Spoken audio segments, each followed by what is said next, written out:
Hello everyone, this is Lara, and I'm back with the fourth live stream of my and ChatGPT's conversation about different eras of the challenge and the genders within those eras, ranking the ones who did at least 3 seasons. So I did the male era 1, male era 2, and female era 1, and now ChatGPT and I are going to do the female era 2. So as you see here, I wrote, hello, so I have a list of women who did at least 3 seasons of the Challenge franchise, which includes the flagship show, All Stars, and World Championship, but not Champs vs. Stars.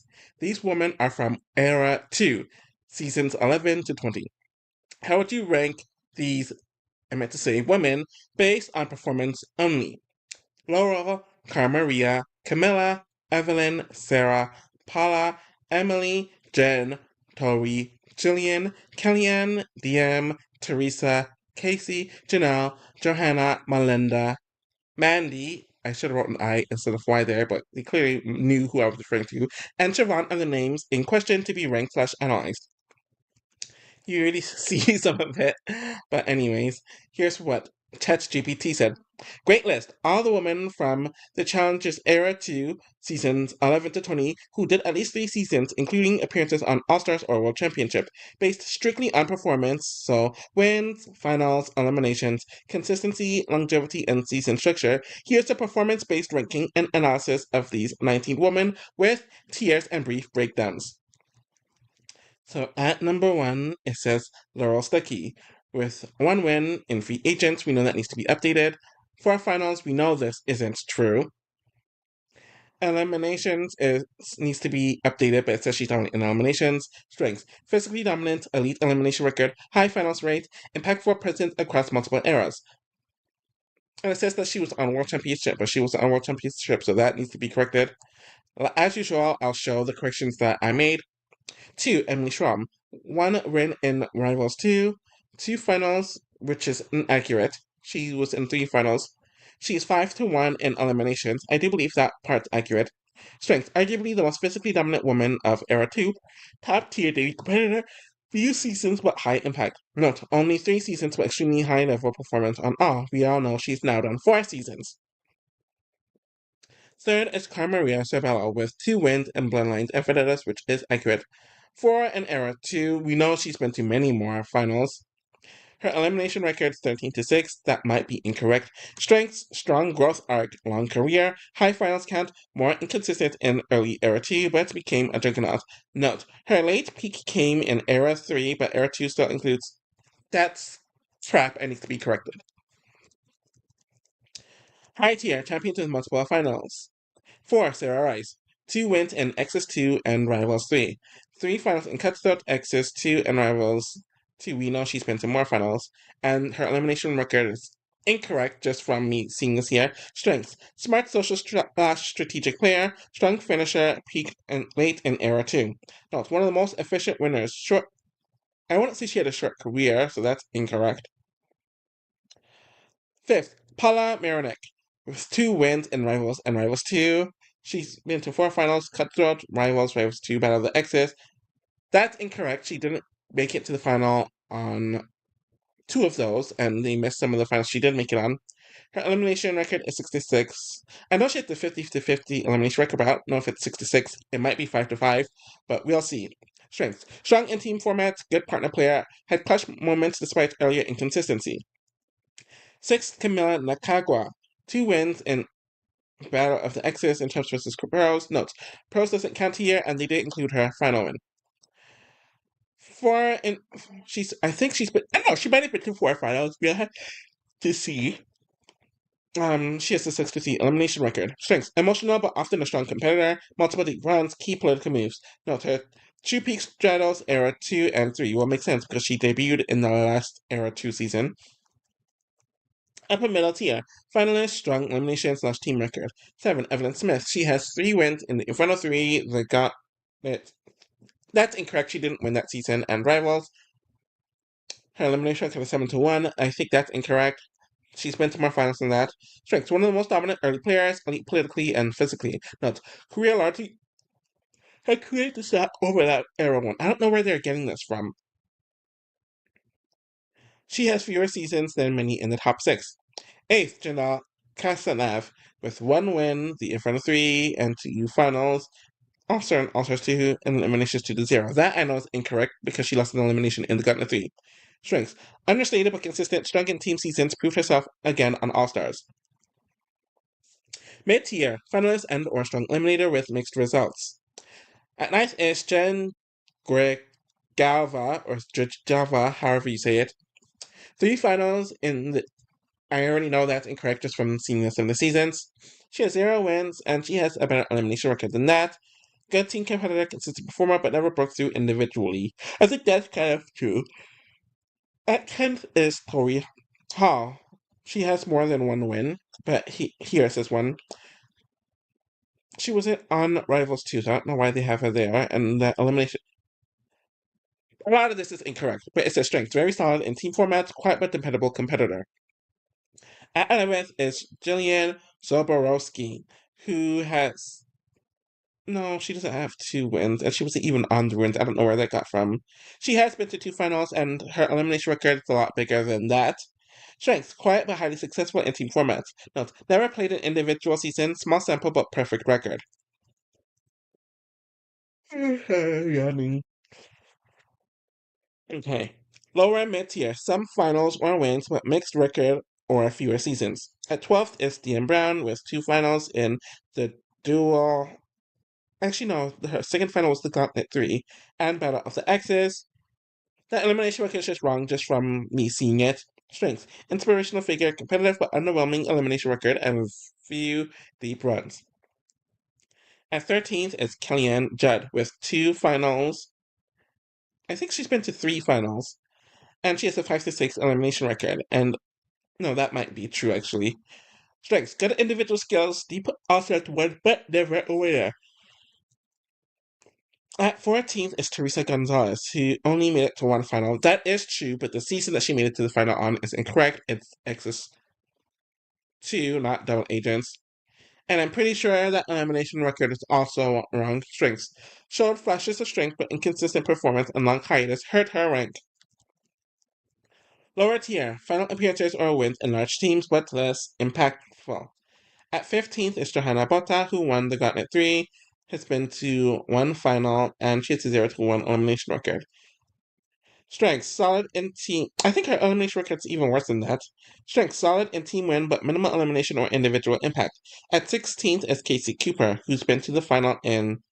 They have the wrong season. It was Fresh Meat, not the duel.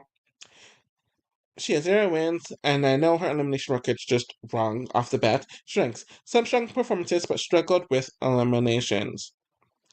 At 17th is Melinda Staub, who made it to the final on All-Stars 2. She has a 1-6 elimination record. Strengths, strong All-Stars comeback, but poor elimination history overall. I think that's accurate. Okay. At 18th is Mandy Moyer, who's been to 1 final. We know that's incorrect. She was a finalist on Rivals. Her elimination record is 0-4. I think that's incorrect. Strengths, often early exit, but never made major impact. And at dead last, at 19th is Siobhan Torres, who made it to 0 finals, who has a 0-1 elimination record. Strengths, left most seasons early or quit, no meaningful record to rank higher. So that's what it says based on their highly inaccurate information. We're going to see my corrections. And, oh wow, this is longer than I remembered. Okay, here's what I said. Laura has 2 wins. All-Stars 4 is her second. She has been a part of 5 finals, Fresh Meat 2, Cutthroat, Rivals, Free Agent, and All-Stars 4. Emily has been to 3 finals. Battle of the X's is her third final. Yeah, it's the third one, I guess, that they missed there. Cara Maria has been to 10 finals in Cutthroat, Rivals, Rivals 2, Bloodlines, 30-30, Vendettas, Final Reckoning, War of the Worlds, War of the Worlds 2, and All-Stars 4. Sarah has been to 5 finals. The one missing from your list is The Ruins and Battle of the Seasons 2012. Paula didn't make it to the final on Cutthroat, but she has 5 final appearances, which include the Inferno 3, the Gauntlet 3, The Island, Rivals, and Rivals 2. Camilla's second win is in 30-30, but the 4th final is Invasion of the Champions. 30-30 and XXX are the same season, but you have them as separate seasons. Evelyn didn't win the Gauntlet 3, but the Island, the other two are correct. She has been to 4 finals. Jen has been to 4 finals in the Island, Fresh Meat 2, Cutthroat, and Rivals. Tori has 2 wins and 2 finals appearances in the Gauntlet 3 and Cutthroat. She wasn't even on Rivals 2. Jillian only won the Gauntlet 3. She was not on the Ruins. DM's 2 finals are the Gauntlet 3 and Battle of the Exes. Kellyanne also made it to the final on All Stars 3 final. Teresa's solo final is Battle of the Exes 2. Casey's only final appearance is Fresh Meat. Mandy made it to the final on Rivals. Thank you. That's an excellent and much needed fact check. Based on your corrections, here is the revised and accurate performance based ranking of the 19 women from the Challenge era to seasons 11 to 20, factoring in wins, finals, eliminations, longevity, team versus individual / partner structures, All Stars, and World Championship contributions. First tier elite performers. At number 1 is Carmaria Charbella. I'm only going to read the notes at the end. Most finals by a woman in the franchise history, elite longevity and performance. Peaks in Era 3 but already dominated by late Era 2. 2. Laurel Stuckey. The most feared elimination competitor, unmatched physical dominance with strong recent resurgence. 3. Emily Schramm. Brief career but extremely high peak, but one of the best pound-for-pound competitors. 8 tier, multiple wins or finals with high impact. At 4th is Sarah Rice. Excellent political and partner game, peaked at the right time. Underrated finals resume. 5th, Paula Marinick. Improved dramatically over time. Consistent partner success and strong veteran presence. At 6 is Camila Nakagawa. Volatile but effective. Came through in crucial finals and elimination wins. B tier, strong record, limited seasons, or earlier peak. At 7th is Evelyn Smith. Peak was earlier but still delivered in Era 2. Her win on Rivals was dominant. At 8th is Jen Dragalva. Strong final consistency across different formats, not a great eliminator. I'm pretty sure elimination record needs to be updated. At 9th is Tori Hall. Not flashy but delivered in team seasons with excellent records. At 10th is Janelle Kasanav. Quietly efficient, undefeated in eliminations. That's inaccurate. We know she lost an elimination in the Gauntlet 3. Returned strong on All Stars. C tier. Some finals, inconsistent results. At 11th is Kellyanne Judd. Long career, good in recent All Stars, but never sealed the deal. At 12th is Deanne Brown. Inspirational, but didn't excel in eliminations or final wins. At 13th is Teresa Gonzalez.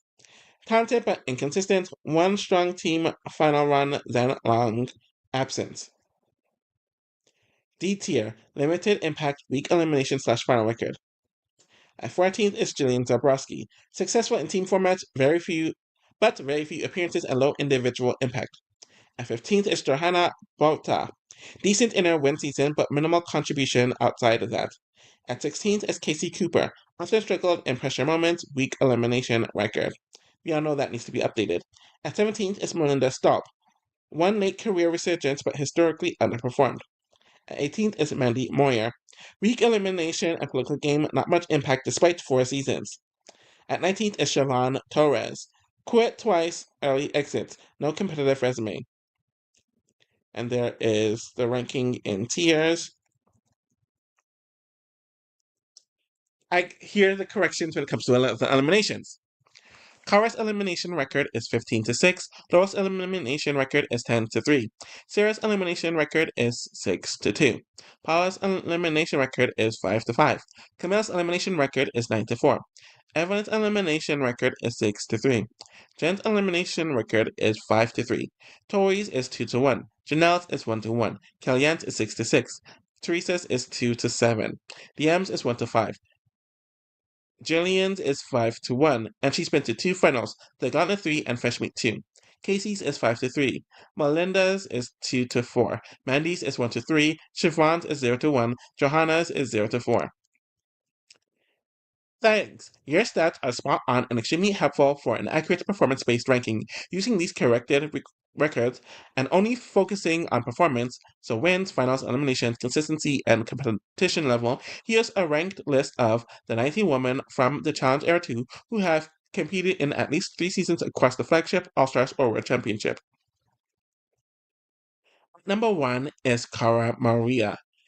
Most finals of any woman won across different formats and eras. Dominant individual stretch from 2010 to 2019. Strong All-Stars for a return. At second is Laura. Physically dominant, often considered one of the most feared female competitors. Top tier consistency and performance when she shows up. At third is Sarah. Strong political game, versatile and strategic. Solid finals rate, notable peak on Rivals 3 and Battle of the Seasons. At fourth is Emily. Most dominant player, physical competitor during her short run, undefeated in eliminations. Small sample size keeps her from top 3. This is incorrect. I'm pretty sure. Hold on. Did I say she was 5-1? Let me see. Oh, I think I forgot to input it earlier. I'm pretty sure I correct that later on. We know it's 5-1 now. Second tier, multi-finalists and strong contributors. Fifth is Camila Nakagawa, or Camila. Volatile but undeniably effective, had one of the highest peaks amongst women, went across team and individual seasons. Sixth is Evelyn. Across the most dominant early era women, fierce competitor, most wins of the era, but limited later era appearances. At seventh is Paula. Long career with growth arc, late career peak, solid finals output. At eighth is Jen. Consistent performer across multiple team-based finals, good in dailies and eliminations, but lacks the killer instinct to win. Third tier, single finalist or mixed records. At ninth is Jillian.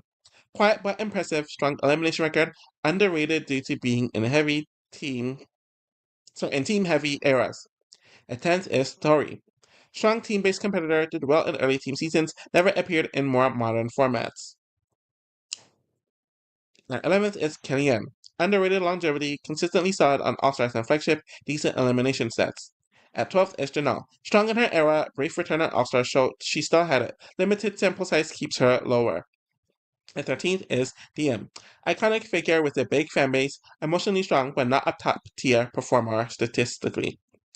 Fourth tier, mixed legacy, short runs, or struggled in eliminations. At 14th is Teresa. Long career but struggled in eliminations and consistency. At 15th is Casey. Decent elimination record, team era competitor, not dominant but serviceable. At 16th is Melinda. Showed improvement on All-Stars but overall record was underwhelming. At 17th is Mandy. Short run, decent showing on Rivals but few standout moments. At 18th is Johanna. One in a format that didn't require eliminations. Poor elimination record affects legacy. At 19th is Siobhan. Minimal impact left early in most, technically all appearances. I said Sarah won Battle of the Exes 2 and Rivals 3. And I forgot to continue what I said about Emily.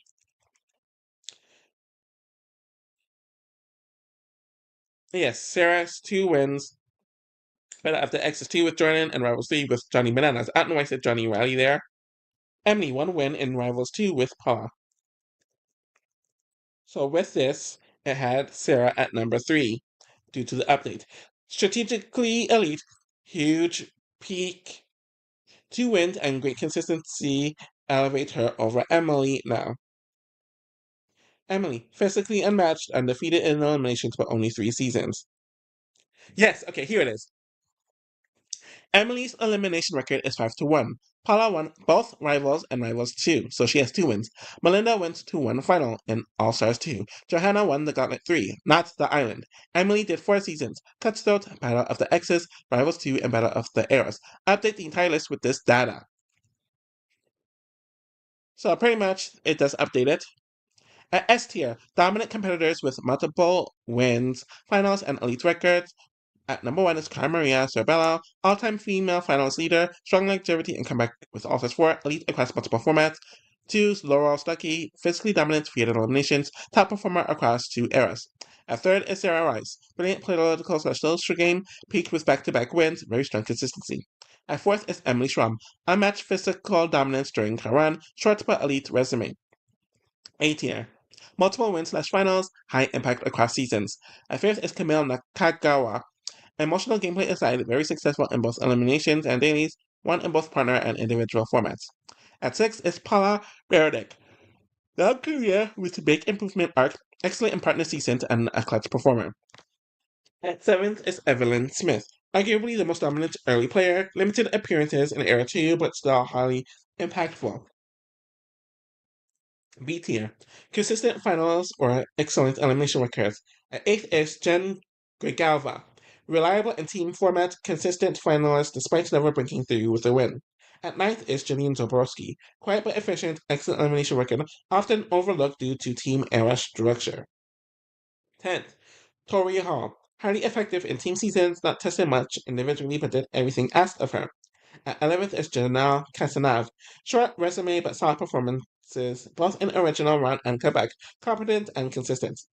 C tier, decent achievements but inconsistency or weak records. At 12th is Kellyanne Judd, long and scrappy career, decent elimination record, close wins on All Stars. At 13th is Deanna Brown, fan favorite and emotional heart of the show, but struggled in elimination and never won. At 14th is Teresa Gonzalez. Long on potential, but underperformed in elimination rounds and politics. That part's definitely very true. D tier, limited impact or weak records. At 15th is Casey Cooper. Better than remembered in eliminations, though when you look at the format in Fresh Meat, you could poke holes there too. But faltered under pressure in key seasons. At 16th is Melinda Staub. Improved later in her career, but overall poor win/elimination rate. At 17th is Maddie Moyer. Occasionally made it deep, but rarely controlled her fate or made impact moves. At 18th is Johanna Bata. Won as part of a large team, but never succeeded in eliminations, largely inactive politically.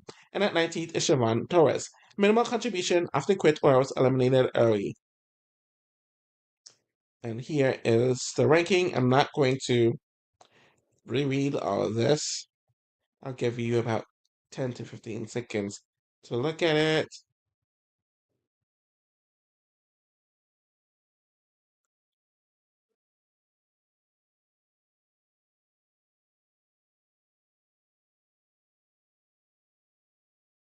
Okay, and here's what I asked. How do you factor in the different formats in the season? I meant the eras. Actually, yeah, the season's correct. Team, duo, and individual. Great question. Season format, so seeing team versus duo versus individual, matters significantly when evaluating the challenge competitors. Here's how you factor it in when building performance-based rankings, especially across different eras. 1. Team format, so the Gauntlet 3, the Inferno 3, and Cutthroat. How it works.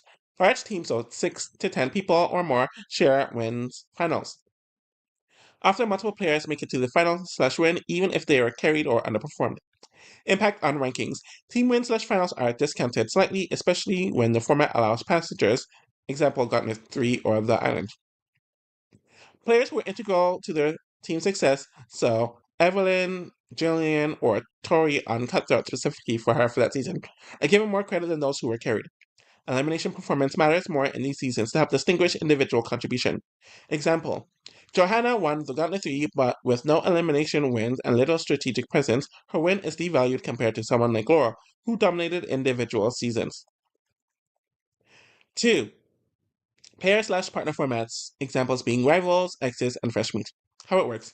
Success is heavily dependent on the partner. Players may be dragged down or lifted by their teammate.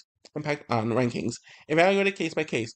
A win with a strong partner like Emily and Paula is still valid, but balanced against how dominant the pair was. Players who clearly carry the duo, example, Sarah on Rivals 3, Bananas wouldn't like to hear that, are given more credit. Win is more meaningful than team win, but less than solo win. Example, Paula's win on Rivals 2 with Emily is valid, but credited less than Sarah's solo heavy strategy on Rivals 3, even though both are partner formats. 3. Individual formats. Examples being Free Agents, Dirty 30, and Vendettas. Peer performance. No partners, less variance due to teammates. Success is attributed entirely to the competitor. Impact on rankings. Most valuable formats for ranking. Wins and finals here carry most weight. Dominance in these formats signals elite competitive ability. Example, Laurel's win on Free Agent or Carmaria's on Vendetta are ranked more highly than Paula's team or pair wins because they are entirely solo. 4. Mixed or progressive formats. So The invasion and final reckoning. How it works. Players start in teams or pairs, but eventually compete individually. Blurs lines between formats. I don't think Final Reckoning's a good example. There are partners the entire way. So I don't know why it was mentioned here. Impact on rankings. Weight given to final format. If the winner had to perform solo at the end, so example 30-30 or invasion, the win is weighed closer to an individual win. If pairs won but had voting or redemption twist, example Final Reckoning, the structure is considered more chaotic and the win slightly discounted. So pretty much individual elimination. So elimination. Sorry. When it comes to individual, 5 stars. Dual pair, 4 stars. Small team, 3 to 5 people, 3 stars. Large team, 2 star. Mixed format for Rise. You can revisit or you can revise the rankings. Also, would you like the data on near misses? People booted right before the final.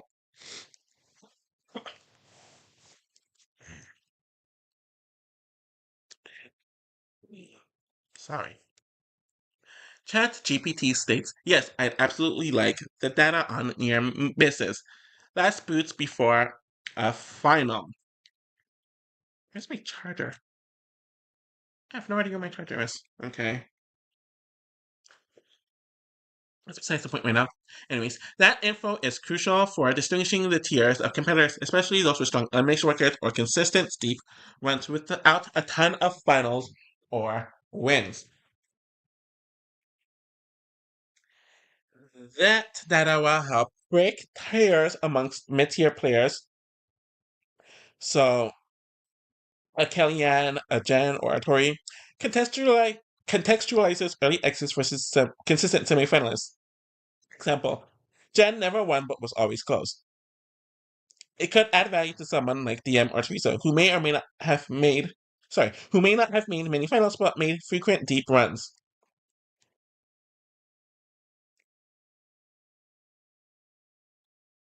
Okay, so once I add the data, I'll update it based on the wins by the formats, finals, weighted, elimination record, near misses, longevity and consistency, and era/competition level.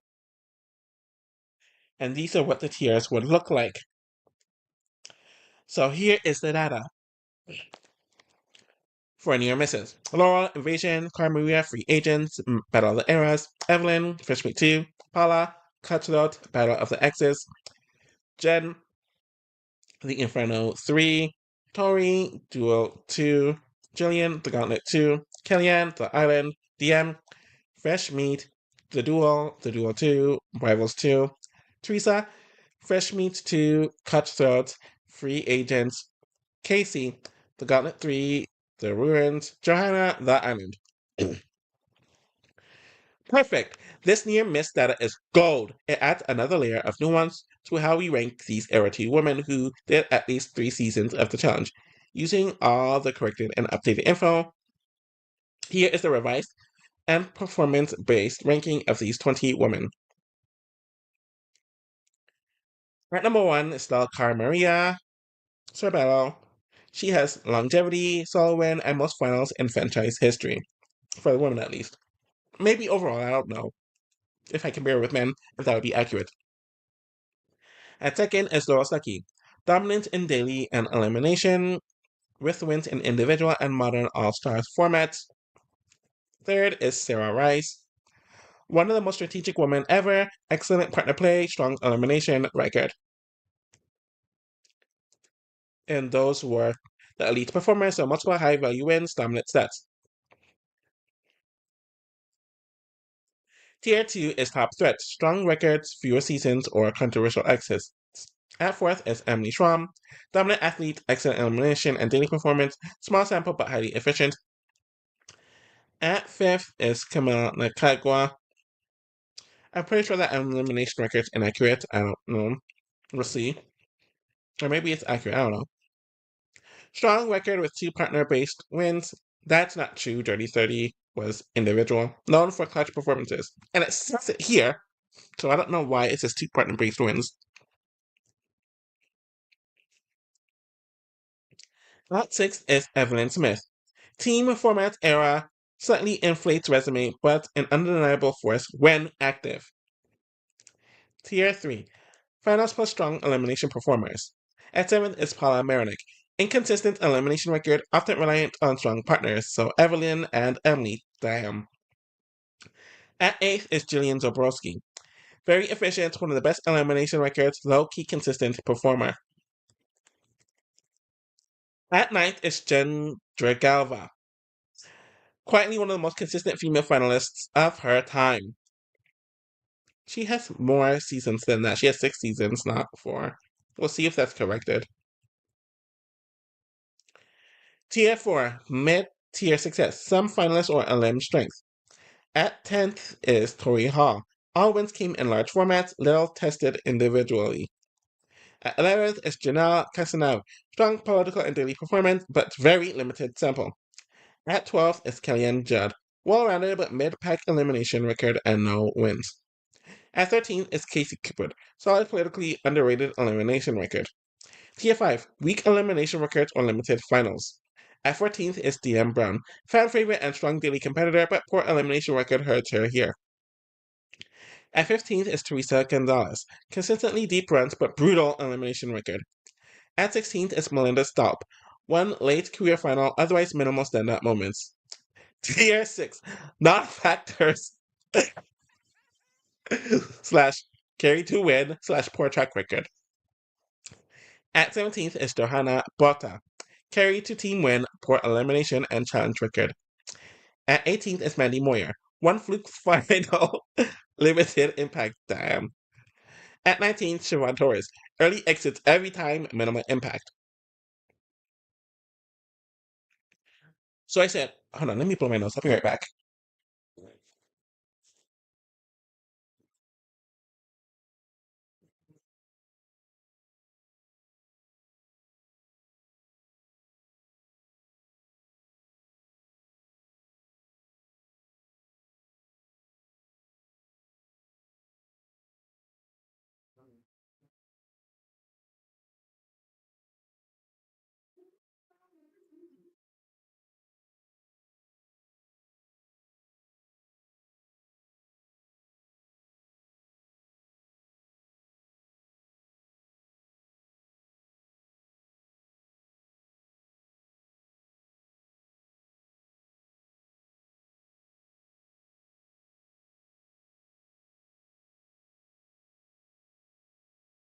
Okay. That's nice. So here is what I stated. We need to factor in early out, so people booted within the first 2 rounds. I have the data for that as well. And they said, perfect. Factoring in early exits, first or second episode boots is crucial. It reflects volatility, poor political positioning, or early game vulnerability, all of which weigh against consistency and longevity. Please go ahead and share your early boot data, and once you do, I'll fully integrate it into the current rankings. Note early outs per competitor. Penalize those with multiple early boots or a pattern of weak starts. Reward those with long-term consistency and few to no early exits. Adjust tiers and rankings accordingly where necessary. Okay. So here is what I have. Laurel, War of the Worlds 2. Cara Maria, Fresh Meats 2 and Invasions. Camilla, Rivals. Evelyn, Fresh Meat and the Ruins. Sarah, Fresh Meats 2, Battle of the Exes. That one was DQ to a partner, and Rivals 2, DQ due to partner. Paula, The Duel. Kellyanne, Battle of the Eras and All-Stars Rivals. DM, The Ruins. Teresa, Rivals. Janelle, All-Stars 4. Melinda, Fresh Meat. Battle of the Seasons 2012 and All-Stars 3.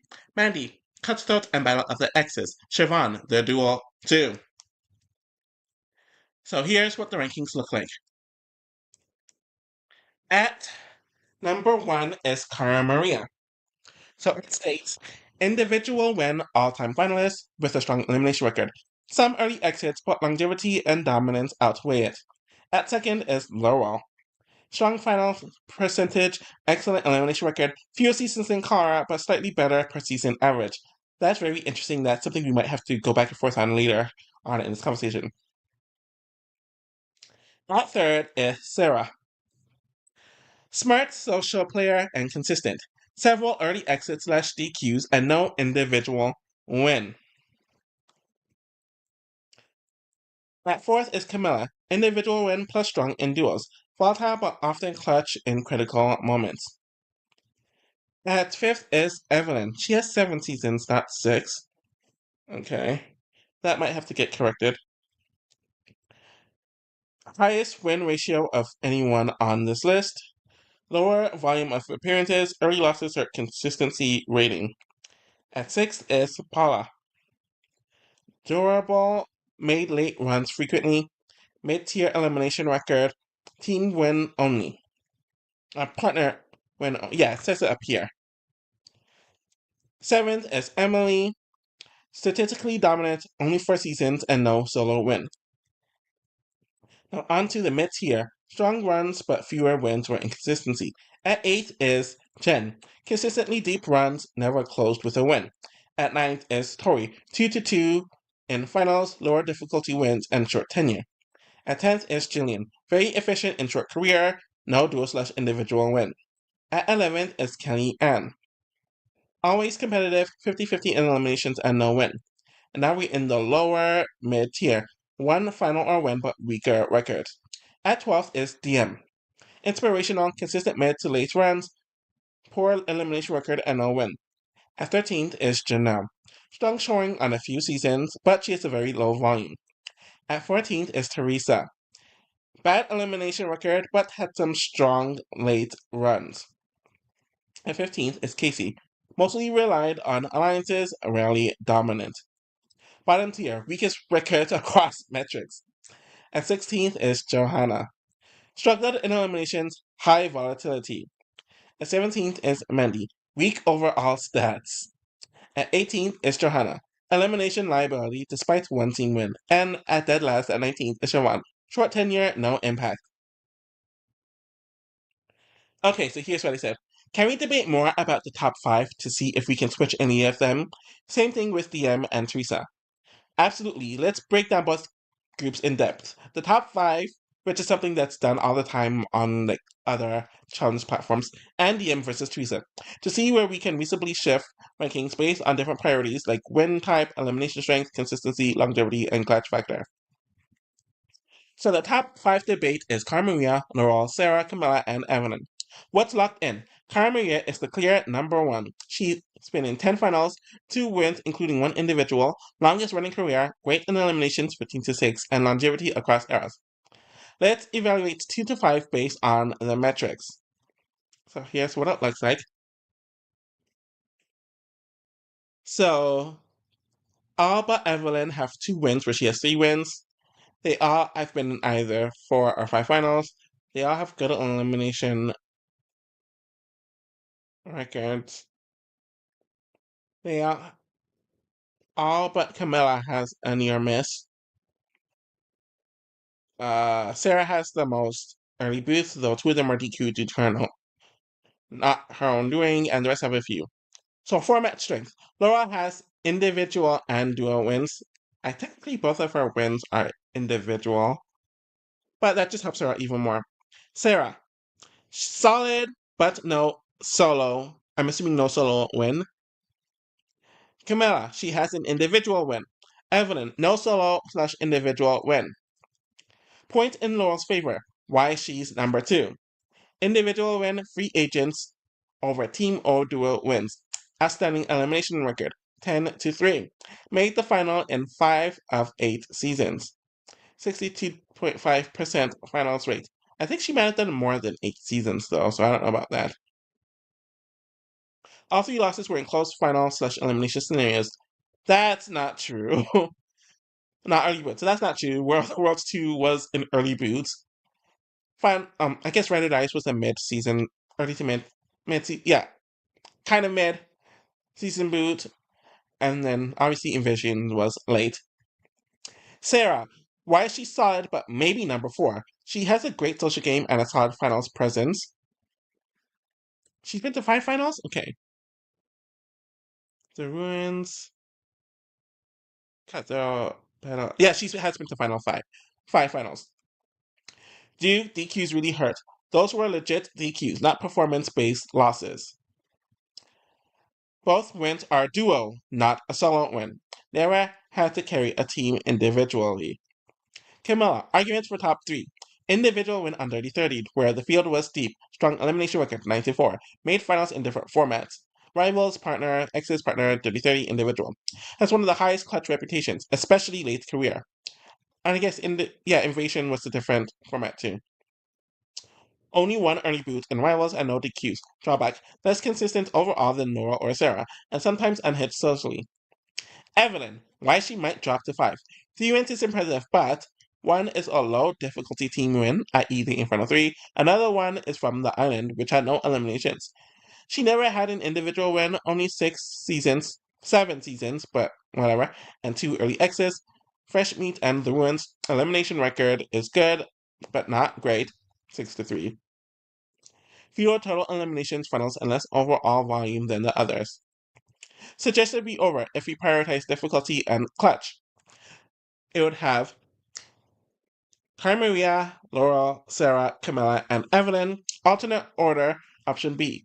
Clutch plus format strength. Maria, Laurel, Camilla, Sarah, and Evelyn. I'd lean towards option B if we weigh individual wins and clutch factor more than overall consistency.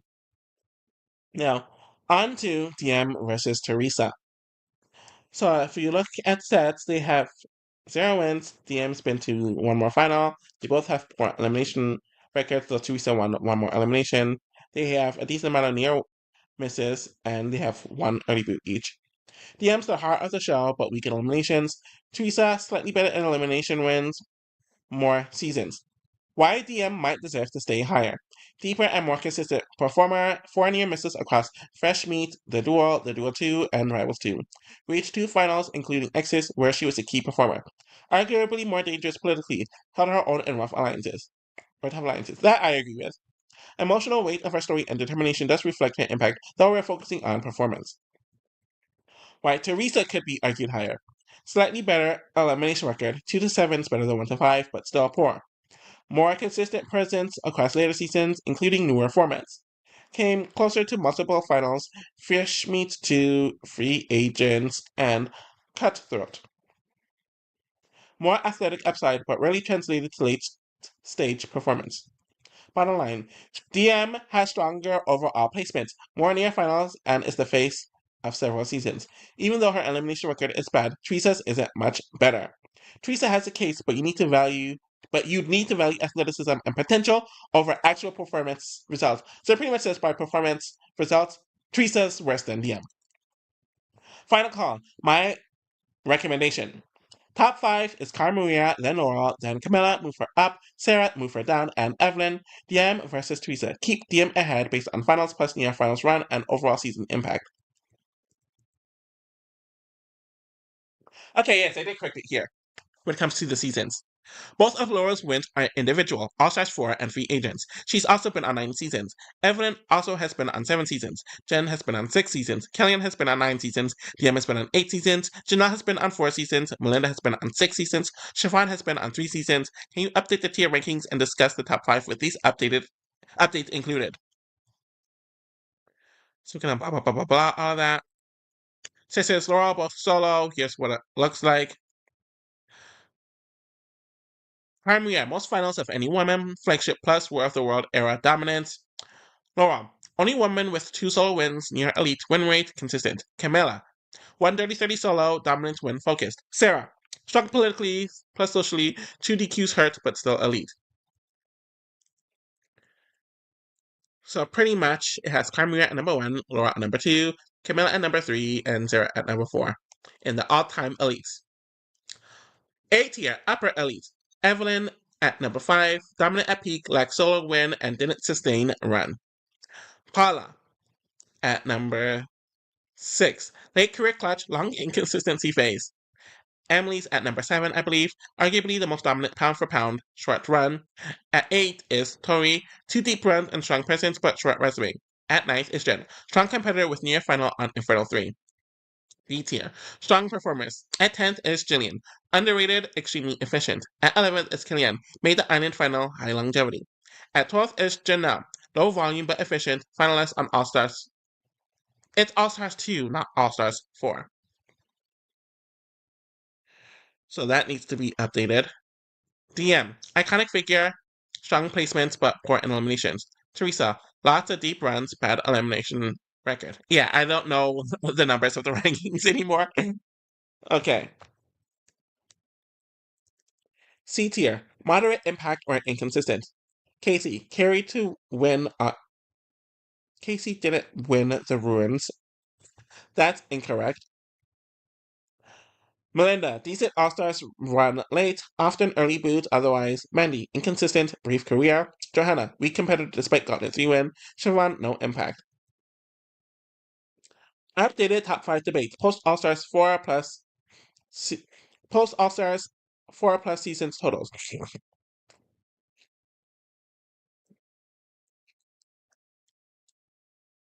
So pretty much the top 5 is this. Cara Maria at number 1, 17 seasons, 10 finals, 2 wins. Best female elimination record with 15 to 6. Only woman to make 3 consecutive finals twice and win during those runs. Laurel at number 2, 9 seasons, 5 finals, 2 solo wins.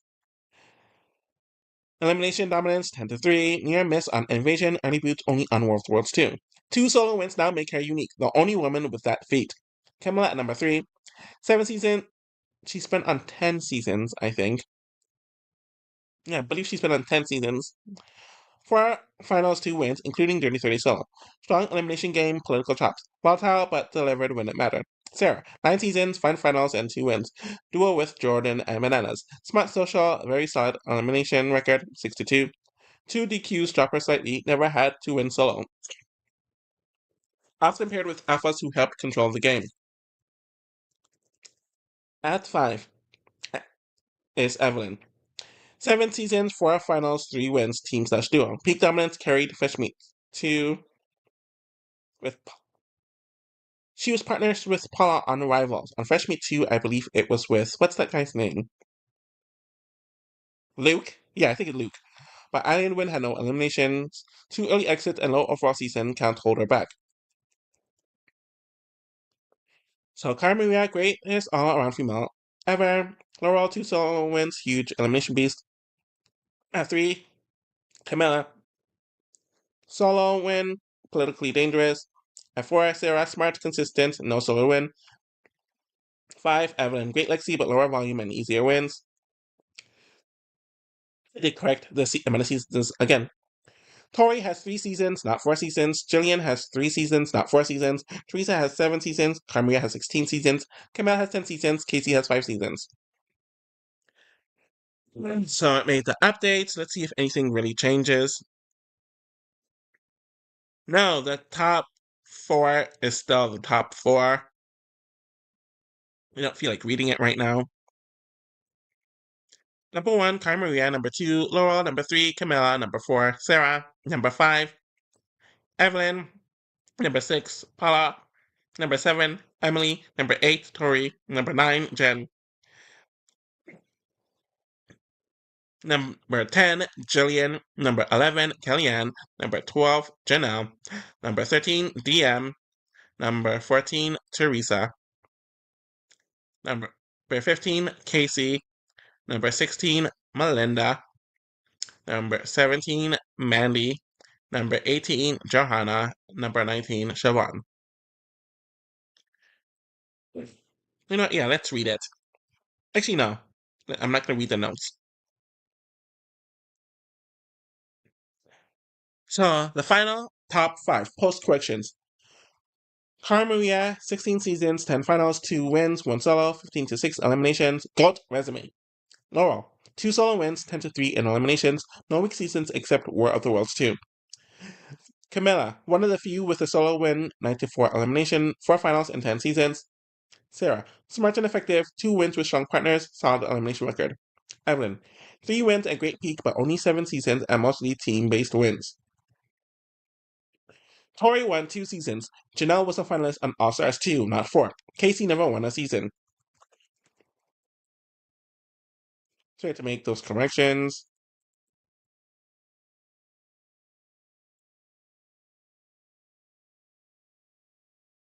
Um, that ended up moving Tori to number 5. But it says, few seasons but perfect final conversion, duel 2, and cutthroat wins.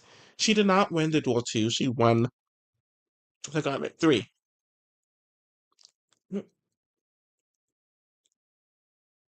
Mm-mm. Okay. Yeah, I mentioned. Tori won the gauntlet 3 and cutthroat. She was a near miss on the duel 2. Can we debate her and Evelyn more?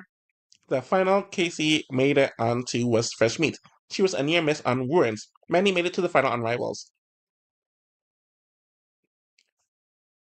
Excellent clarifications. These significantly impact both Tori and Casey's placement, and also lifts Mandy up from a no final resume. Why did I do an Evelyn versus Tori debate? I don't know. We'll see what happens. Tori Hall wins the Gauntlet 3 in a team and Cutthroats team. Finals 2, won both. Elimination records 2-1. Seasons 3. Near miss, duel 2, booted just before the final. She's undefeated in finals, solid elimination record. Short but very efficient career. Evelyn Smith went on the Inferno 3 team Gauntlet. She did not win Gauntlet 3, so that's incorrect. She won right. Well, and she didn't win Fresh Meat 2. 3 wins, including yeah. I'm just gonna skip this because I had to make a bunch of corrections again. Even despite these incorrect stats, when it comes to the incorrect wins being put on, Evelyn beats her in higher peak, higher elimination regularly, and Tori slightly more consistent, but she only has 3 seasons. Yeah, I mentioned Evelyn won Rivals, not Fresh Meat 2. That makes a difference, though. You have Fresh Meat 2 under both near miss and wins. So it pretty much states she, yeah, she has 3 wins. The Inferno 3, Gauntlet 3, and Rivals paired with Paula do a win. Finals for the no, she didn't make it to the final with Luke. It was the what? She didn't even win the Gauntlet 3. The only one she won is the Island. It corrected it wrong, where it says Final Schmidt 2 is the finals appearance, not a near miss. That's incorrect. She did not win the Gauntlet 3. She won the Inferno 3, the Island, and Rivals. She did not make it to the final on Fresh Meats 2. That is a near miss. Her final appearances are the Inferno 3, the Gauntlet 3, the Island, and Rivals.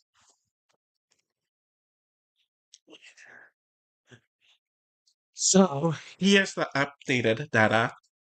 Evelyn Smith, 3 wins. The Inferno 3 team, the Island team win, but significant wrong. Rivals, duel with Paula. Finals, 4 total. The other one was the Gauntlet 3, which she lost.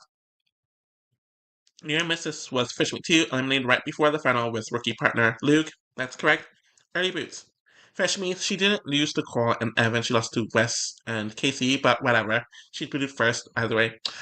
She was not DQ'd. That's incorrect. She kind of quit her elimination, and then she lost it to Kelly Ann. The elimination record and the seasons is accurate.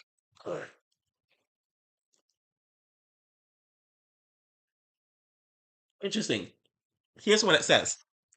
Evelyn is still one of the most dominant female competitors of Era 2, but the correction slightly narrows the margin between her and Tori Hall. Here's the side by side. Evelyn has over twice the amount of seasons that she has. Tori has 2 wins, where Evelyn has 3 wins.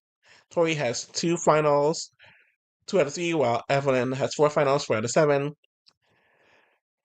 Evelyn has a 63 elimination record, while Tori has a 2-1 elimination record. Evelyn has a near miss on Fresh Meat 2, while Tori has it on the Duel 2. Evelyn has 2 early exits. Verdict. Evelyn still ranks higher due to more wins in harder formats, especially in Rivals, greater elimination volume and success, and long-term dominance and more finals. Tori has an incredible efficiency rating, 2 wins in 3 seasons and 0 early exits, but less depth and no high difficulty individual slash duo win like rivals. So I mentioned this. Evelyn lost against Kellyanne on the ruins and lost with Danny against Wes and Casey on fresh meat. Nothing really changes. I just had to make that. That's my perfectionism A type personality kind of coming in. Whatever. Evelyn still sits in the top 4 of the era to women, even with someone like Tori Hall having a cleaner efficiency rate. Evelyn's depth and difficulty and wins across formats edges her slightly higher. Would you like me to repost the revised top 5 debate or tier list now that Evelyn's data is finalized? Okay, let's correct some of the eliminations. Who really cares? We're going to scroll on down the road. I just had to make a bunch of corrections. It really doesn't matter at the end of the day. The basis of the data is correct. And never really post the elimination results like who lost to who or whatever. Anyways, updates on Evelyn. Strengths. One of the most dominant win percentages per appearance. Strong elimination performance. Why does it say 6-2? I'm pretty sure it's 6-3. Whatever. 3 wins across 3 different formats. Team, island, duo. Known for physical dominance and strong strategic gameplay, especially on the island. Weakness: 2 early eliminations on fresh meat and the ruins, slightly shorter resume compared to others like Kara or Laurel. No individual format, but her 3 wins were all shared formats. Oh, it said 16 because I said 16. My bad. I said 16, but her elimination record is 16 now. And doesn't really change anything.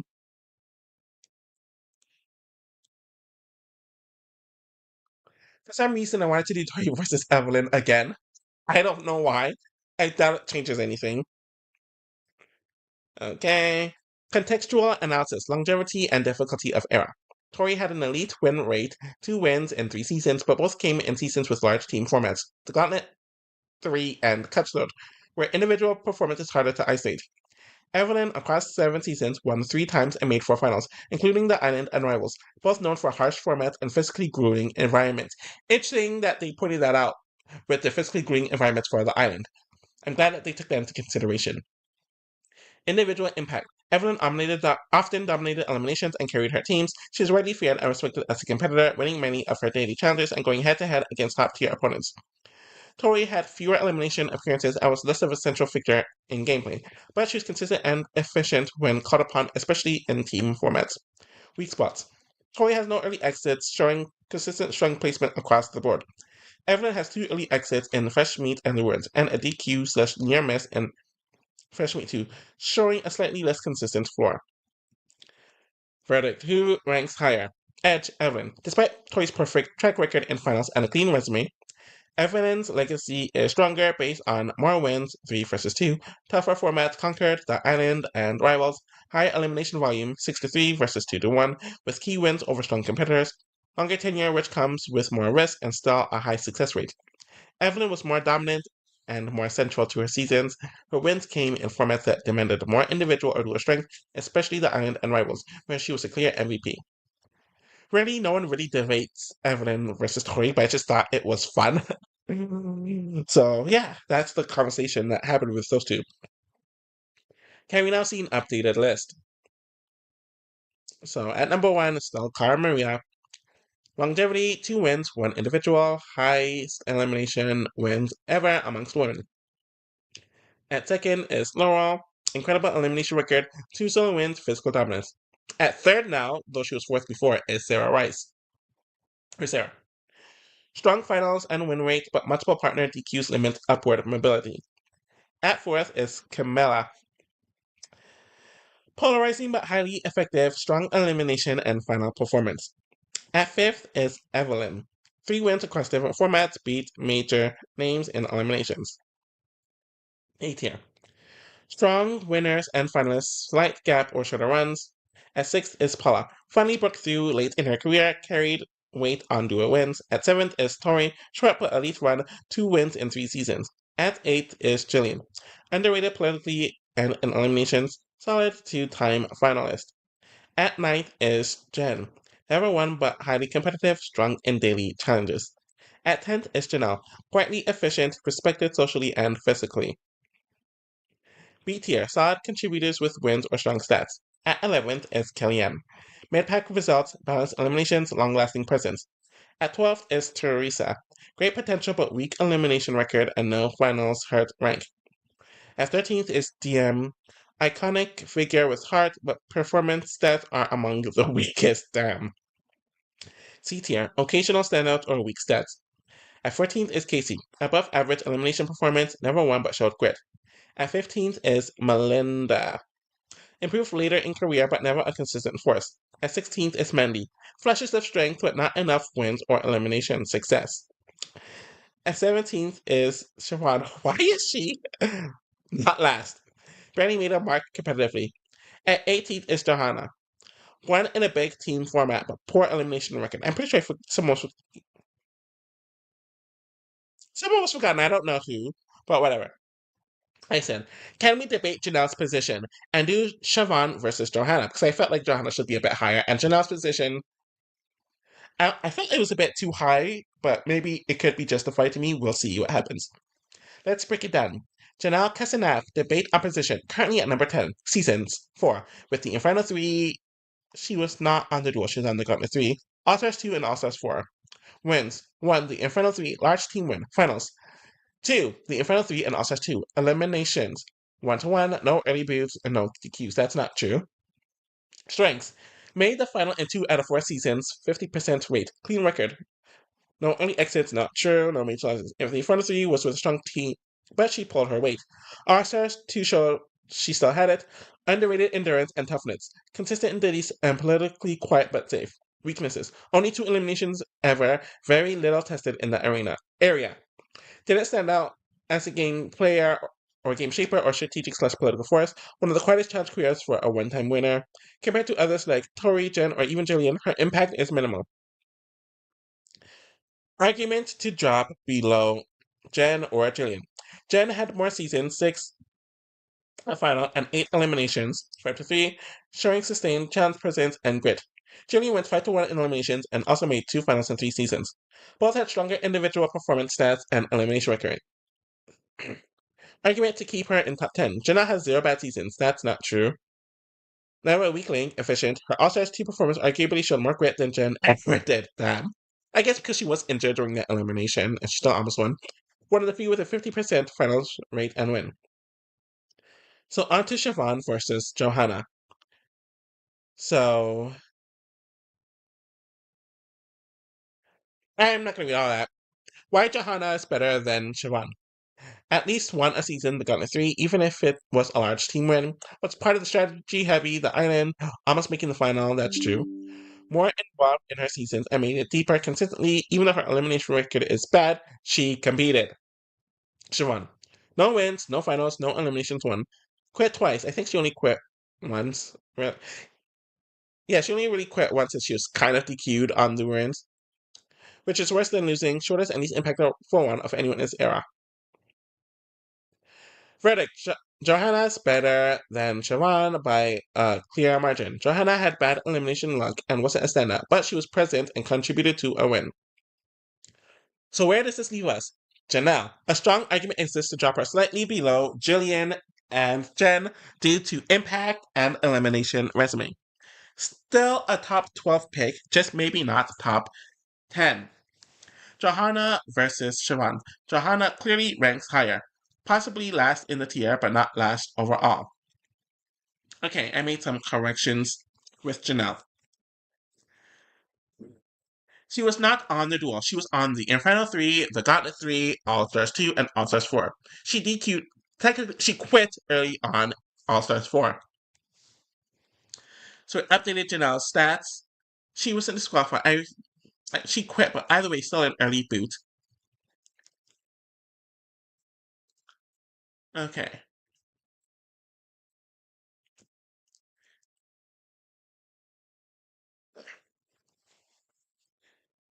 Yeah, I don't think it changes much, though. It still says that she has low impact.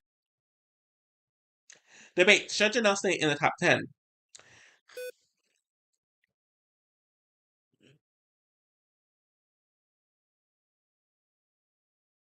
Sorry. She was having a mental breakdown, so maybe it would have been a DQ anyways, but whatever. Justification to keeping Janelle in the top 10. Win, plus 2 finals, plus 0 performances across active seasons, high consistency. She just missed being in an early boot on the Gauntlet 3, so yeah. Yeah, 70 to 75% success rate when active, 2 finals and 3 active seasons. DQ wasn't completely valid to argue. It is in way heavily. Drop her below Jillian or Jen. Counterpoints. Jillian, far stronger in elimination records, 5 to 1, 2 finals in only 3 seasons. Jen, longer tenure, more eliminations, more tested, stronger social game. Janelle never stood out performance wise like Jillian or Jen in tough matchups. Okay, verdict. Recommendations. Move Janelle to number 12, just behind Jillian and Jen. Her career is clean and efficient, but not battle tested the way Jillian was, and less impactful than Jen over a longer career. So I say do an updated list. So, Maria. Why number 1? Most eliminations won in history, consistent finals, peak era dominance. Laurel Stuckey. Why number 2? Elite physical player with strong win percentage and elimination record. Individual wins elevate her legacy. At 3, Sarah Rice. Why 3? 2 strategic wins, strong record, lost some momentum due to unlucky DQs. At 4th is Evan. Interesting that they put her at 4th now. Why number 4? Dominance in her prime, 3 wins, 2 team, 1 pair, but lighter modern resume. At 5th is Camilla. Why number 5? Strong competitor in both eliminations and dailies, controversial but successful. At 6th, Paula. Marinick. Why number 6? Longtime vet who peaked late, back-to-back rivals wins, elevate her resume. And number 7 is Emily Schramm. Why number 7? Nearly flawless, short career, incredibly dominant physically, limited seasons, kept legacy. At 8 is Toria Hall. Why number 8? Perfect finals conversion and a very efficient career. Mid-tier, solid resumes. At 9th is Jillian Zabrowski. Why number 9? Extremely underrated, 2 finals to 3 seasons, elite elimination record. At 10th is Jen Drigalva. Why number 10? Strong politically and competitively reliable mid-tier performer. At 11th is Janelle Kasanev. Why number 11? High finals rate but limited eliminations and impact. At 12th is Kellyanne Judd. Why number 12? Longevity and fight eliminations, inconsistent but scrappy and skilled. At 13th is Teresa Gonzalez. Why number 13th? Dangerous daily threat but elimination and final record hold her back. At 14th is DM Brown. Why number 14? Fan favorite, frequent deep runs but elimination record is weak. Lower tier. Short or flat careers. At 15th is Casey Cooper. Why number 15? Underrated record, not a dominant player but contributed. At 16th is Melinda Staub. Why 16? One shot comeback on All Stars but inconsistent overall. At 17th is Mandy Moyer. Why number 17? Only made waves on 1 season, early boots plus weak elimination record. At 18th is Johanna Bota. Why 18? Carry to 1 win, otherwise poor record eliminations. At number 19 is Siobhan Torres. Minimal impact, short career, barely in the game. I made all of these corrections. I don't feel like reading it right now, but we'll see how it changes things. You can read it there. I don't really think it changes much. Okay, Sarah moved up to number 3. Why strategist with late game surge, 3 finals, 2 wins, and a solid elimination record. Camilla moved up, though I think she was at number 5 already. Why? Feisty, aggressive competitor who racked up wins across formats. Jillian moved up to number 9, I believe. Why? Fantastic elimination record and team performance. Teresa and DMs might have moved up. Why? For Teresa, a strong daily player, but one of the worst elimination records. DM Brown consistently reached late stages, but poor in eliminations. Andy Moya most likely moved down. Why? Memorable presence, but weak competitive resume. I'm going to read the whys for all the others. Just going to scroll on up. Why for Maria Sabello? The most complete female resume of Air 2, dominance, longevity, and record-setting eliminations. For Laurel, pure dominance in peak seasons and recent return, individual wins elevate her. Evelyn, 3 wins as elite and her physical prowess was unmatched in her era. Y for Paula, struggled early but had one of the best late career comebacks. And for Emily, Y, nearly perfect for career, physically elite but limited seasons. Tori, short, efficient career with a perfect finals to win ratio. For Jen, strategic and athletic but couldn't quite break into top tier. For Janelle, quiet but consistent with one team win and an All-Stars resurgence. For Kellyanne, always scrappy, a threat politically and in eliminations. For Casey, statistically solid but not a strong presence in her seasons. For Melinda, big comeback season but otherwise underwhelming. For Johanna, carried the team win, otherwise unsuccessful in eliminations. And Siobhan, minimal contribution left early in most appearances. There are some corrections. I don't think they make much of a difference. More corrections for Jen's final record.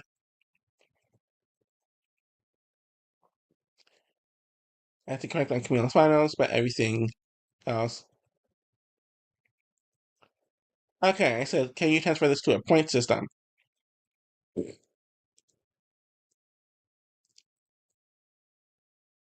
I guess there's some debate about Camila versus Sarah versus Paula, now that I put in the accurate data. So you see the amount of seasons. Camila and Paula both have 10 seasons. Sarah has 9. They all have 2 wins. They all have 4 to 5 finals. Camila and Sarah have a stronger elimination record than Paula. Camila, aggressive, chaotic, often dominant, controversial but effective. Sarah, strategic, adaptable, partner reliant, multiple DQs beyond her control. Paula, underdog, loyal alliance player, classic late bloomer success. Takeaways. Sarah edges both in finals reached, had very strong performances on strategy-based partner seasons, and her DQs, X's 1 and Rivals 2, were not her fault. Paula is the ultimate perseverance story. Many early failures and consistency in the back half of her career. Slightly weaker elimination record and no individual win. Camilla arguably had the most physically dominant peak of the 3, with 2 wins and solid elimination performances. But her legacy is tarnished by her behavior and individual ban. You can make a case for Sarah at number 3, more consistent and strategic, more finals, cleaner career. Paula at number 4, emotional favorite with redemption arc and longevity. Camilla at 5, despite 3 finals, arguably more dominant during her prime. I said yes, use the point system. So seasons played, +1, finals appearance, +3, seasons win, +5, elimination win, +1, elimination loss, -1, final win as solo, +2, perfect finals record, +2, win on big team seasons, -1, early boot, first to third out, I usually do first to second out, -1. So we'll apply bonuses / penalties based on solo wins, example, Laura on free agents getting a plus, team wins, example, got the 3 on the island are devalued slightly, perfect finals record only for a 2-time finals and no losses, early boots only count for clear-cut early exits like Evelyn on the words. So applying the system, I'm not going to read all the equations, I'm just going to read the total. So Cara Maria would have 50 points, she's at the top. Laura would have 45 points. Second, Sarah would have 38 points at third. Interestingly enough, Paula would have 35 points at fourth. Camilla would have 39 points. Technically, yeah. Camilla would have 39 points, so Camilla jumps Sarah slightly here, depending on how we value finals versus wins. Technically, with this, Camilla should be higher than both Paula and Sarah. Ronan would be tied with Paula, ironically, at 6 with 35. Jen would have 20 points at 7. Well, she'd be 8, technically. Tori would have 22nd, 22 points. Kellyanne would have 18 points. Jenny would have 17. Oh, they only did like top 10, I believe. Yeah. So I said do the full 18 to 19 woman list. Okay. Interestingly enough, Cara Maria has 86 points, era-defined longevity plus elite elimination game. Laura has 78 points, near perfect record early on, solo win and perfect finals boost. Sarah would have 66 points, Underrated, consistent deep runs, excellent record, no early boots. That's not true. She's an early boot on Fresh Meat too, and a few early DQs. Camille would have 64 points. Very efficient with eliminations and finals. Elite run from cutthroats to 30-30. And fifth would be Paula. Started slow, finished strong, tied for most finals of the era. So those five would be top tier performers. High impact in fewer seasons. At six is Evelyn. Docked slightly for big team wins and early boots, but still dominant. Jen would be at 50 points. No wins, but consistent, strong finishes and solid in eliminations. Tori would be at 42 points. Short but elite run. Perfect finals and great win percentage. For mid-tier competitors, Kellyanne would have 41 points. Strong in eliminations, often made it deep despite never winning. Jillian would be at 37 points. With big team discount hurts, but great elimination record. Casey would have 33 points, decent elimination record, but limited finals exposure. Finalists with weak elimination/win records. Teresa would have 27 points, strong politica, but among worst elimination records here. DM would be with 23 points. Fan favorite but underwhelming competitive record. Melinda would have 21 points, decent one on All Stars, but early boots and flagship drag her down. At 15th would be Janelle, so she dropped a lot. Perfect finals given small boost, very limited sample. At 16th is Johanna. Big team discount plus 0 elimination wins drop her. Bottom tier, Mandy. Decent social player, but no standout results. With 13 points. At 18th will be Siobhan with 3 points. Quick exit full time. I said, are you forgetting someone?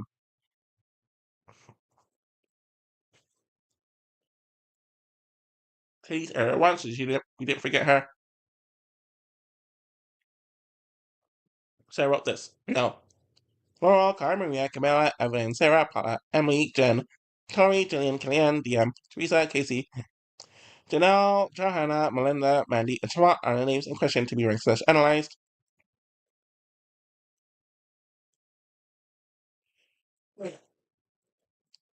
Oh, I think Emily was the missing person. Yes, Emily was the missing person. She was not included in the latest 18 women rankings document you confirmed, even though she is clearly part of your intended pool of 19 Era 2 women. Everyone else from your confirmed 19 person group was accounted for. So I said included in the 18 player list. I don't know why it says Johanna. We said Emily. Now turn this into the tier list. Okay.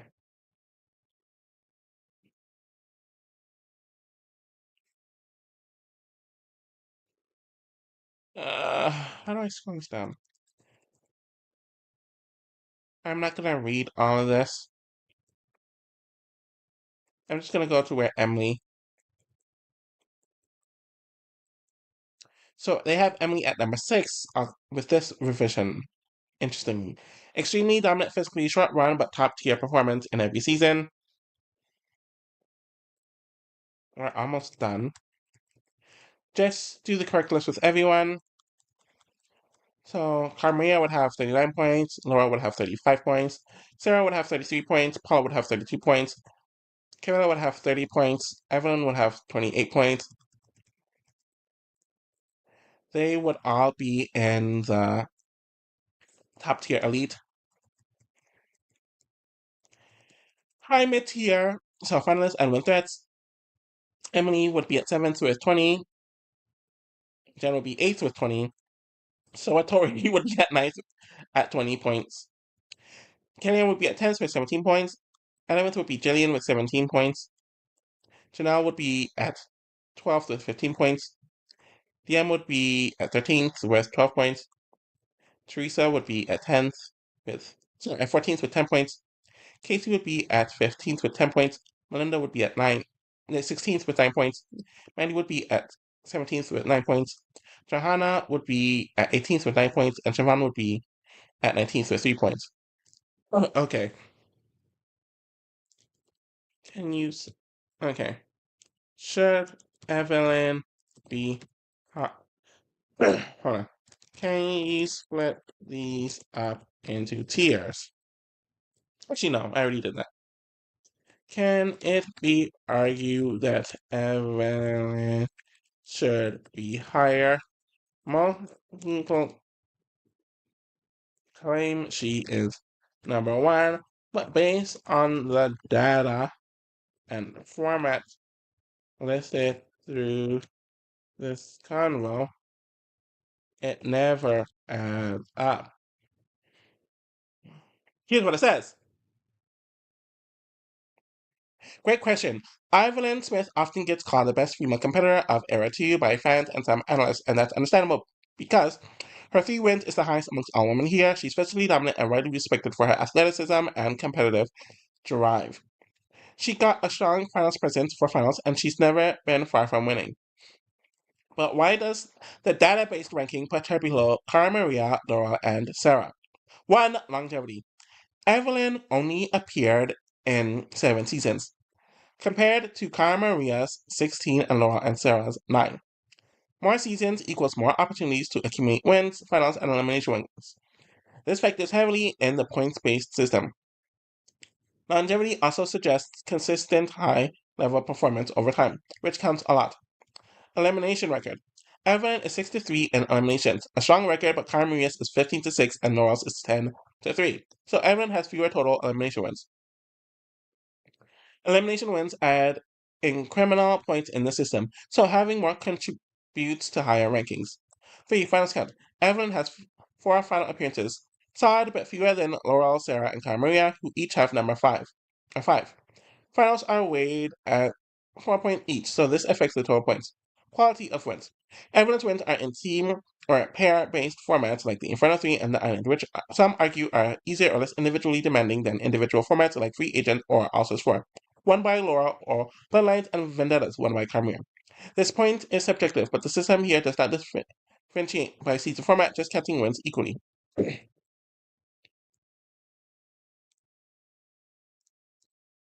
Summary. Everyone's fewer seasons and less overall accumulation of elimination wins and finals lowers her points total.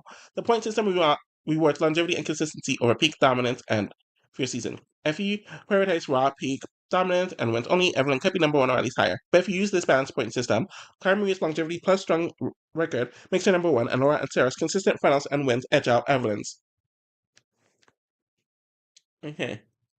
Is she higher than Paula and Camilla? Here's the data. I'm not reading all this.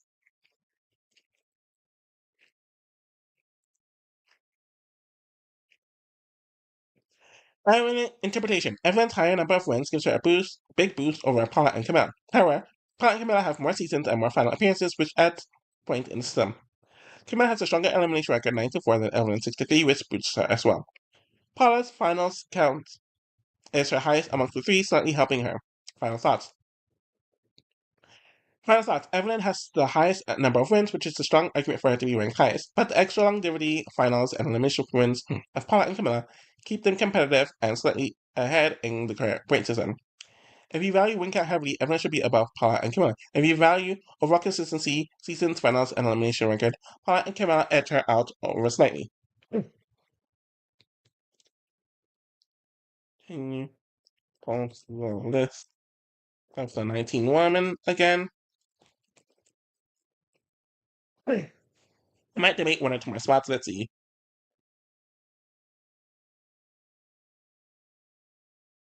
Okay. Okay. Debate Cara Maria. Oh, should Paula be lower? This might be the longest one out of the 8 that I do. Definitely out of the other 3. Evelyn, Holly, Joanne. Should Janelle be lower? Yeah. Or even Casey? I'm really thirsty, so I'm not going to do a whole lot of talking. Linda, Mandy. Let's see. Cara Maria versus Laurel. So here's the data. Premier pretty much has twice the amount of seasons. They have the same amount of wins. And Kara has 10 finals.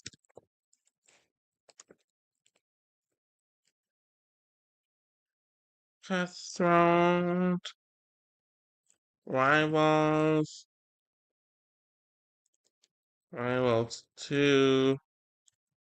The agent. Lines. 30. And then. Alrighty. Worlds. Worlds 1. Up the Worlds 2. That's I think that's 10. 1, 2, 3, 4, 5, 6, 7, 8, 9. Yeah, that's 10. We're gonna see.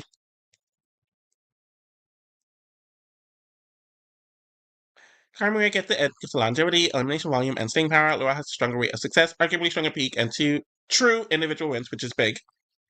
Heavyweight, quality over quantity more heavily. Laura could be number 1, but based on this balance point system, Cara edges her out. So once I add this, I'm pretty sure it's just gonna favor her even more. You had her at, hold on. You had her at 5.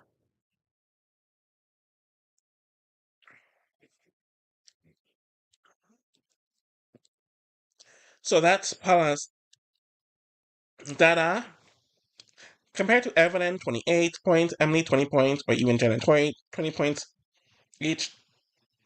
Paula never dominated eliminations, unlike Evelyn or Emily. Her alliances with Johnny slash... I don't know why it has Laurel. I don't recall her ever being aligned with Laurel. But sure, her alliance with Johnny, I'm assuming they mean like Kenny and Evan.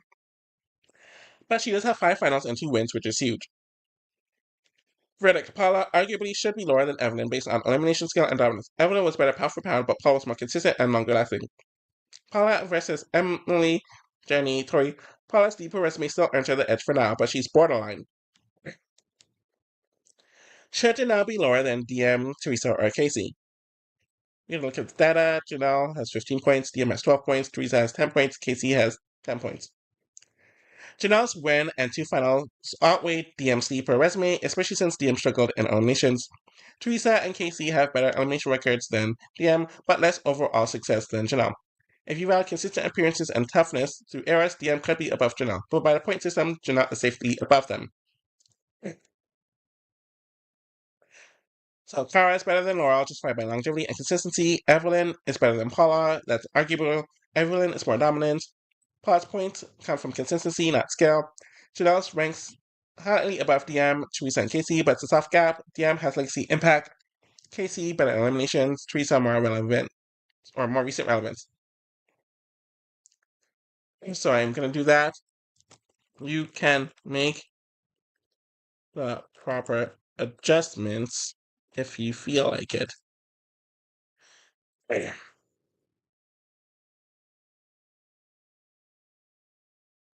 Okay.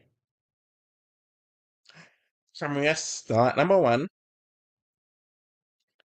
Longevity, high elimination wins, strong across eras, consistent finals presence, top tier, elite. This is the tier.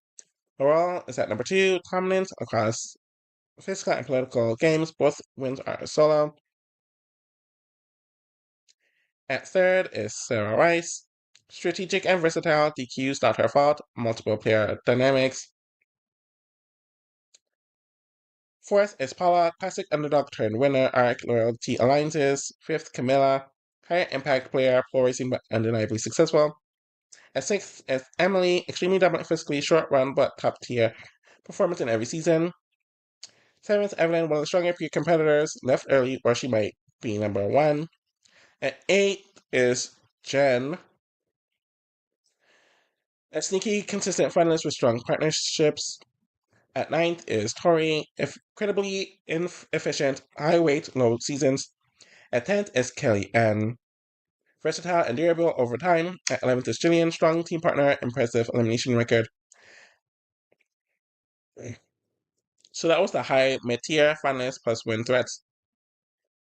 Mid-tier, mixed outcomes, strong runs. At 12th is Janelle. Oh, it's not even going to go through the comments.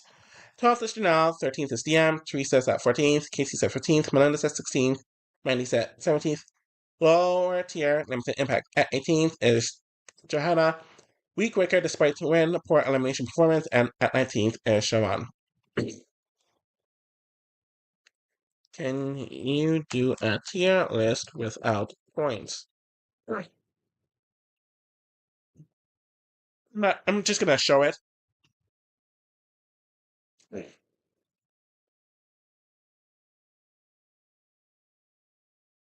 Okay, so Cara Maria, most finals have any woman, is also time to a dominant social player.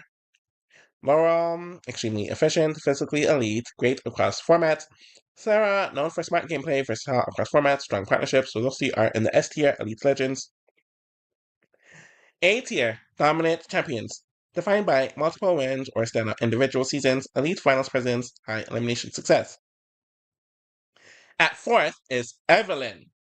So when you do right to the tiers and not the point system, she's higher. And I feel good with the spot. So extremely dominant at her peak, but shorter career. Camilla is at number 5. Fiscally strong and politically savvy despite volatility. At 6 is Paula, classic veteran who overcame early struggles. At 7th is Emily, short but dominant run, physically unmatched in her era. And those 4 are dominant champions in the A tier.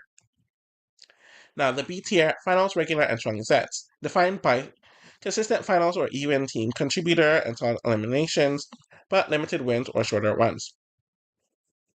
At 8 is Tori, one of the most efficient ever. At 9th is Jen, quietly consistent, no win but strong presence. At 10th is Kellyanne, never won but regularly competitive. At 11th is Jillian, underrated competitor with one of the best win rates. At 12th is Janelle, quiet but effective in team settings. C tier, solid contributors, some success, defined by at least one final variable elimination success, inconsistent performance, or early boots. At 13th is DM. Inspiration, no story, strong social game, but struggled competitively. At 14th is Teresa, fierce but lacked consistency. At 15th is Casey, performed well in teams but never a dominant solo threat. At 16th is Melinda, veteran with renewed all-star success. At 17th is Mandy, royal player who never emerged as a top threat. So those are the C tier solid contributors, some success. D tier, limited competitive impact, defined by few seasons, no wins, or one final point elimination record. At 18th is Johanna, one due to team, not personal dominance, and at 19th is Shawan, very limited impact.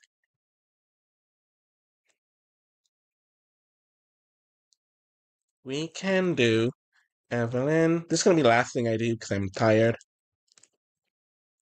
And Jen versus Kellyanne. Okay. So here are the stats for Evelyn and Kamala. Let's look at it.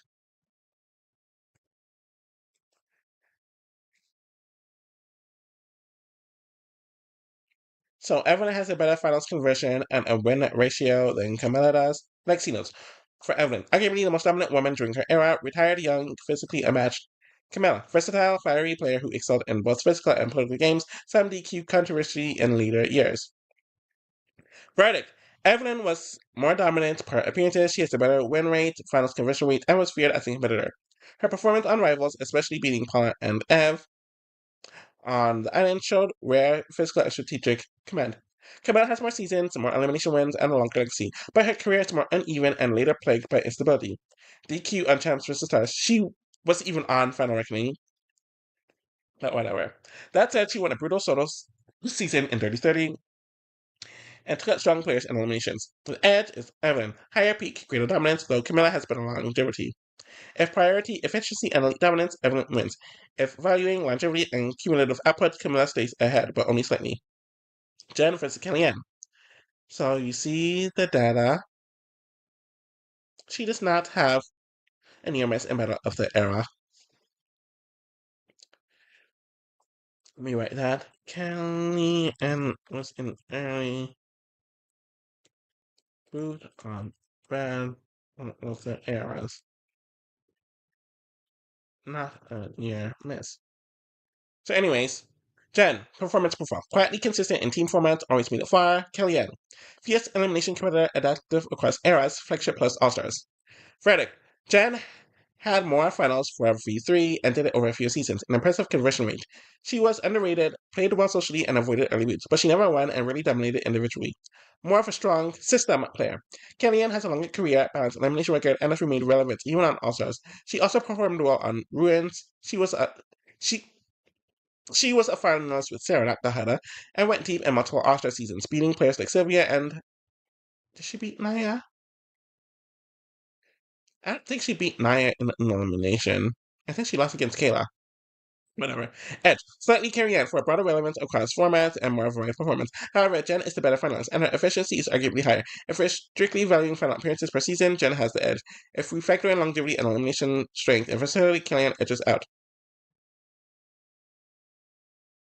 So overall, evidence better than Camilla, higher dominance per appearance. Kellyanne, it says equal to Jen. So pretty much. Jen has better efficiency, Kellyanne has stronger longevity and versatility. And make the updates and give a final tier ranking.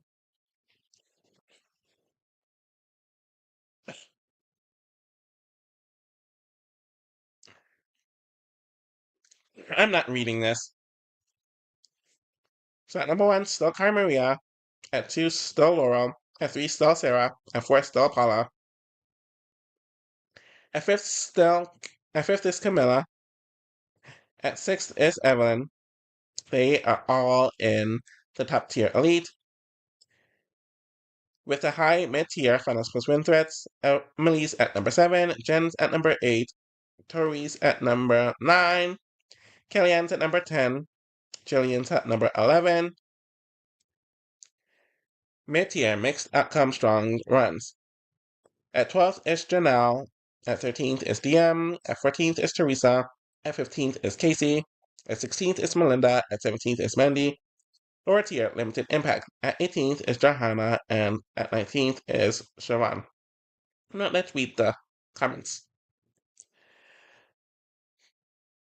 Cara Maria, exceptional longevity, high finals count, consistent threat across every era. For Laurel, physical powerhouse, both win solo, elite consistency. Sarah, smart and strategic, DQ's not her fault, always competitive. At 4th is Paula, steady growth story, big alliances, crucial wins later in career.